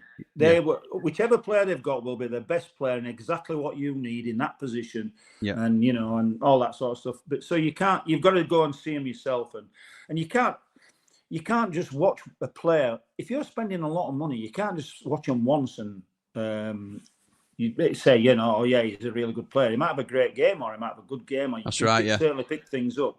But to be sure, you've got to watch him more than once. How many times did you go watch Lescott?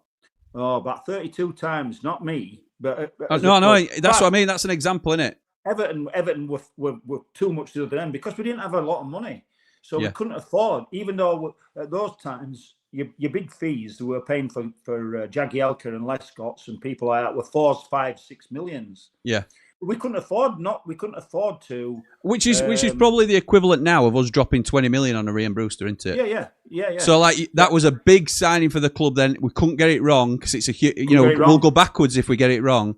So we can't. It's like us spending 20 million on Brewster and 20 million on. It's done us, to be honest. Yeah. You think about it, as a club, what could we have done with 40 million over the last 2 or 3 years and their wages? Yeah. Oh, so, yeah. Chuzza says, all right, Blades, can we have our money back on Robbo? Good vibes. No, sorry about that. That's no receipts, no backsies and all that sort of thing. Let's have a look. Will says, highlight of the month, these, up the Ramble. Thank you, Will. Appreciate you, pal. Brand says, evening both. This season is a perfect example of the new owners thinking they know best, despite not surrounding themselves with people who know what they're talking about. These owners have tore up all the good work we've done over the last 10 years to establish ourselves as a top-end championship powerhouse. We're dangerously close to mid-table mediocrity. I'd argue we're there, to be honest, Bran. I'd argue we are there. By the way, if Blades Ramble want to sponsor me to go and scout in Portugal for a season, I'd do it, Jim. I'm sure you would. Dave Morwood. Dave Morwood says, used to go to Attercliffe Baths every day after school, Adelphi every Friday, and Pavilion Saturday mornings. Yeah, Pavilion. I saw my first James Bond film at the Pavilion. Did you?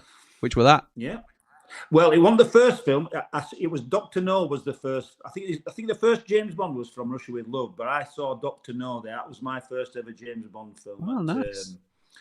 At the Pavilion. And at the Adelphi, I saw, my dad took me to see a Western where they had 3D effects on and it looked as though Tom Hawks were coming out at screen. Oh, nice. Oh, that's good. Yeah, that's really good, that. Yeah. Michael says it's Victor Wembenyama. I wasn't far off, were I? You weren't far off. Lewis says, I think the known as Wemby. Okay. Lou says, I think the comment dropped off, mate. Mon Chapeau, Andy, was interested in your opinion on who would be Bamford's best strike partner and also the least suited. Glad you enjoyed Texas.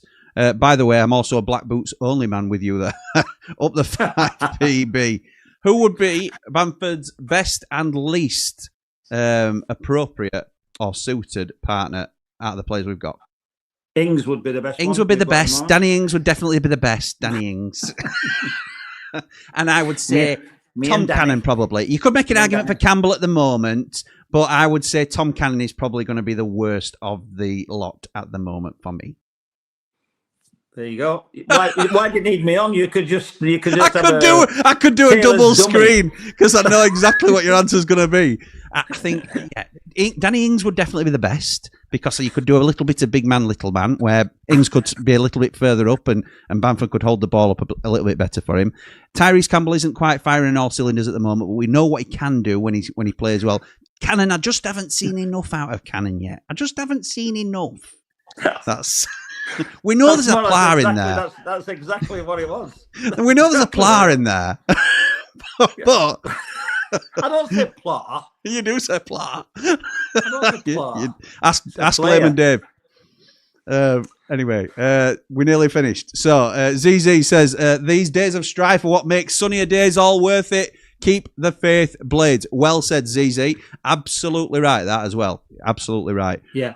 And the good thing what I'm going to say is, even if we don't go up this season, we're not going up.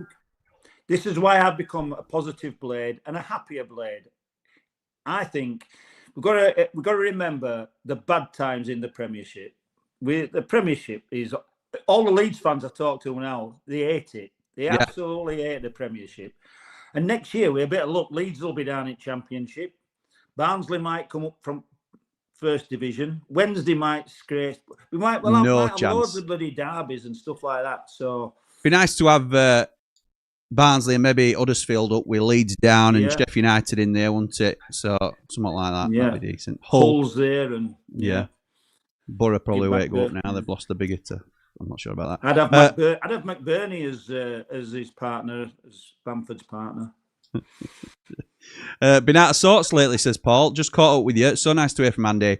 Hope he's not too saddle sore. Yeehaw! Up the positive blades. Well, I am Paul. Yeah, I'm just getting over it. Up all the rambles, like and subscribe. Bry says, one good run and everything changes regarding league position. Still not prepared to panic after last Christmas. Us older blades remember not winning a game until Christmas under Bassett. Absolutely right. We were. I was just talking. I saw some of my older blades mates. They sit round where we are now as well, since we've changed seats. And I was having a laugh with him on Saturday, and I said, when everybody's moaning about how poor we are this season, I said, we have seen some. We've seen worse than this, haven't we, lads? We've seen. Oh, we have, Andy. We have. Sheila says, we used to dream of teams like this. We used to dream of dross like this. Sheila says, have we mentioned Ferguson from Brighton? Young Irish lad, I believe. Not sure if he's overseas at the moment. Evan Ferguson, Dad. Well, have we mentioned Lionel Messi? No. I knew you'd go down this route because you're a sarcastic swine. But the thing is, he has really dropped in terms of his. Yeah, in terms of his... Sheila, I apologise. In terms of his reputation. Having said that, he's on loan currently at Roma, but not doing anything. It was the big thing to go. It was the new big thing. He's on loan currently at Roma, not done anything really, and they are wanting to terminate his loan deal. You may hear more about Evan Ferguson on Friday. I think it is a very, very fanciful thing for well done, Sheila. Mon chapeau to that. I didn't know. I still think it's very, very, very pie in the sky, if I'm honest. But I'd love to believe it's possible. So the thing is, Dad, Brighton won't want to send him to a Premier League rival just in case he can do some damage. He'll be on massive money, Jim. He'll be on massive. He will. Money. He will. But what's the harm in him coming and playing 25 games for Sheffield United, where he's going to start every game? He's going to be main man as a lone striker, like they want to try him out as. He'll get chances in our team as we get better through the season. I think there is a reason to send him here, but I still think it's very unlikely. Jim, anything's worth a phone call and a to ask the question. You know what I mean? It's if you don't ask the question, you don't know, do you? I mean, look at Luton when they went up. Somebody must have said, why don't we try for Ross Barkley? And somebody else will have said, I know. No, Ross Barkley? Ross Barkley's what are you even asking for? Yeah. No, Ross Barkley's not going to come to Luton. And look what he did. Exactly right. So, well, that's it. That's an chance. Unbelievable time for me to plug this that's coming up on Friday. I think we're on at... Who's them three?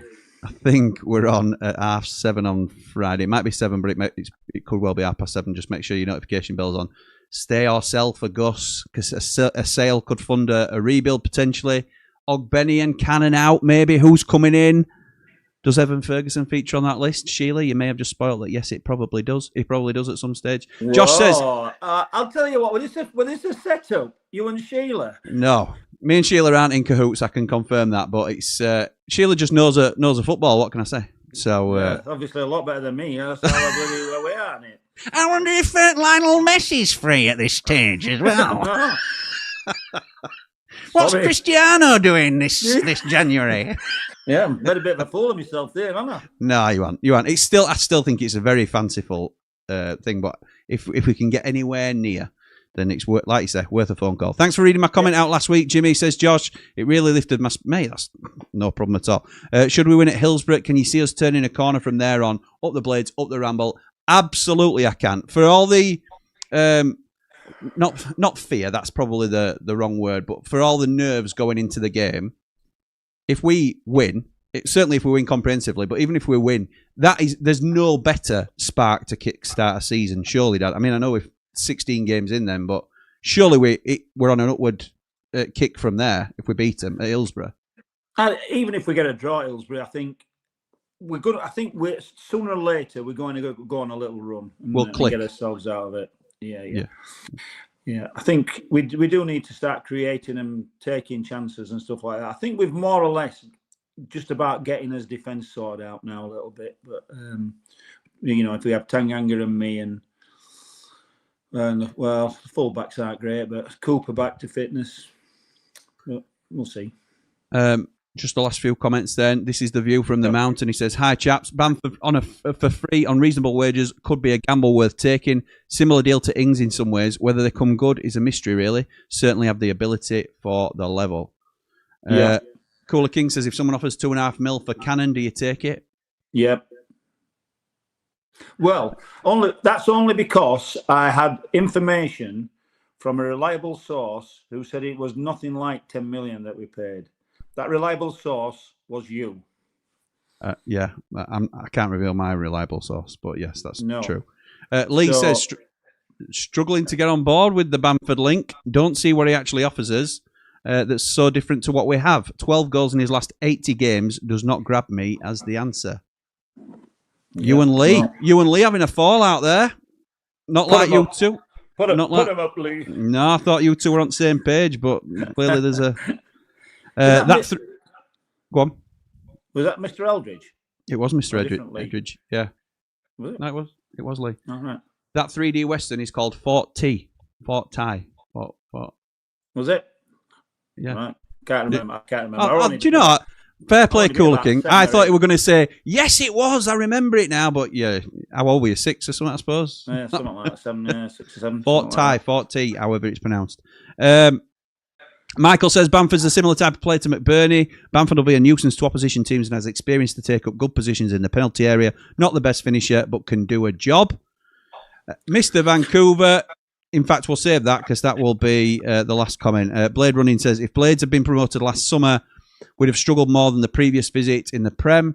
Look at Burnley and Leeds now. Make mid-table this season. Buy a super steely squad. Up the Blades, up the Ramble. Thank you, mate. Carlos Vinicius is available, Jimmy, says Bri. Please like, subscribe and share the channel for more Andy the Blade people. Mon chapeau. Love that. Jimmy, thee and thy dad don't make me laugh, make me chuckle. Keep up the great work, pal. Thank you, Paul. I couldn't even read that then, to be fair. And Mr. Vancouver, we're going to end on Mr. Vancouver. Good evening, Jimmy and Andy the Blade. After the Whitecaps win the MLS trophy, we'll send Muller your way. He's playing well. There you go. So Vancouver Whitecaps have got... Is it Thomas Muller? The Thomas Muller? Yeah, it is Thomas Muller, I believe. Oh, my neck. Wow. Blast from the past. Must be some money over there now, you know. Yeah, no. They're getting some... Plus also, it's a nice place to live in it, to finish your career. Yeah, Take Vancouver. The whole family out. Get a nice villa outside it. It's not bad, is it? It is. No. It's not bad. Dad, I know you were like, what we're going to talk about, and I genuinely said I don't know at the start, and we've been going an hour and 3/4, so, and it's flown by for me. I don't know if it has for you, but it has for me. So thank you. Thank you. Thank you as always for coming on and making me laugh as you always do. And what's next up for us? When are we back? Is it Pompey next one? Yeah, might be. Oh, while you're on that, just a personal thing. Girls playing Saturday morning? No, they've not got a game. They're training on Saturday instead. All right. Because I've got to nip round and see them because I've got a couple of Texas T-shirts for them. Oh, nice one. Thank you. They're wondering if you bring back some American sweets, so I don't know how Texas T-shirts will go down, but... I best nip to normal sweet shop then and say I've got them from Texas. no difference. As long as it's sweet, it won't matter. These are rootin' tootin' Yorkie bars. Yeah. a rootin' tootin' Snickers bar. In America, they say, have a break, have a Kit Kat. Right, Dad, thank you so much. Always a pleasure. Never a chore, as you say to me on a regular basis. We are back on Ramble FC tomorrow night for some football therapy with myself, Jordan Motson, and the Man Mountain, I believe. We're looking at do we start, bench, or drop England legends? So, Alan Shearer, Wayne Rooney, Harry Kane. Start, bench, or drop?